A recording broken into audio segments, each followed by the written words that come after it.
The first thing to understand about playing South Africa in South Africa is that Asian teams don't win there. Their record there is very poor. If anything, they might have a better record in England, a better record in Australia, but in South Africa, even individual performances start to dip. I mean, the numbers are dire. You look at from the first time India went there in 1992, India have played 17 test matches, they've lost 8 and they've won 2. But the numbers start to get interesting as you become a little more contemporary. Look at the last 3 series, it's 4-2 out of 8 games.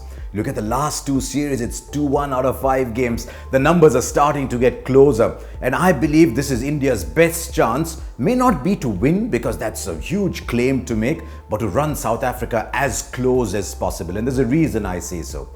A lot of the Indians are touring South Africa for the second time.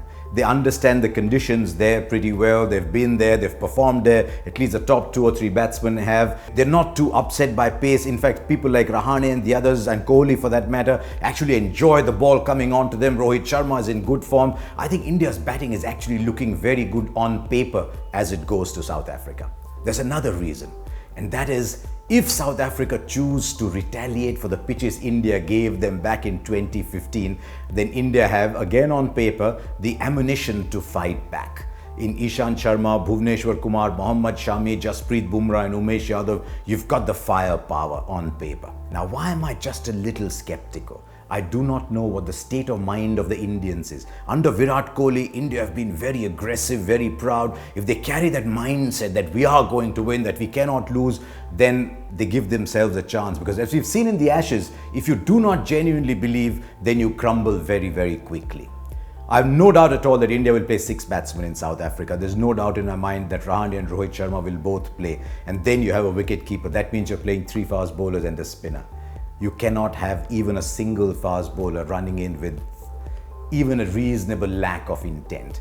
If assuming, as it seems at this moment, that Ishant Sharma, Bhuvneshwar Kumar and Mohammad Shami are the 3 seamers, then they have to bowl long spells. They have to be at the batsman hard all the time because Jadeja will at best, or Ashwin will at best, do a containing role. So if India are going to go 6-1-4, then the fast bowlers are going to be really tested. And so far, the fast bowlers haven't put their hand up and said, I'm taking 5 wickets. So India's success in South Africa, I believe, will depend very, very greatly on the intensity of the fast bowlers who run up and bowl against South Africa. There's one other factor with South Africa you must always keep in mind. Sometimes the effects of what is happening off the field, that effect actually blows into what is happening on it. South Africa now have a rule that they must play 6 players of color and 2 black Africans in the side. The difference from earlier, of course, is that it is cumulative. At the end of the season, you can adjust that. If you're falling short, you can do better.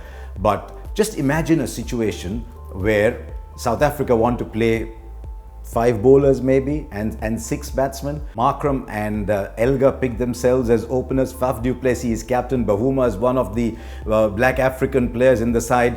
And Hashim Amla is one of the Asians in the side. Who misses out? Only in South Africa can you have a situation where you are not 100% sure that AB de Villiers will make the side. And I mean, for us, we could do double cartwheels if that happens, but that is still possible. There's just one other factor, and you don't want that to happen, which is Dale Steyn is nursing an injury. AB de Villiers has been talking about his back. Faf du Plessis has not been too well. Quinton de Kock has a hamstring injury. If India stay positive, you never know what happens. I still believe that if South Africa have the option of playing their entire first 11 as it stands with 3 quality fast bowlers, Maharaj, Quinton de Kock and 6 batsmen, they will start the series as favourites. But for me, the thing to watch out for is the intent of the Indian batsmen and even more the intent of the fast bowlers. If India can draw the series, I think they'll be happy. We've run quite a few videos on this channel now, and I've been told that you quite enjoy them. So if you really do, why don't you like, why don't you share, why don't you leave a comment behind, and do subscribe to the channel.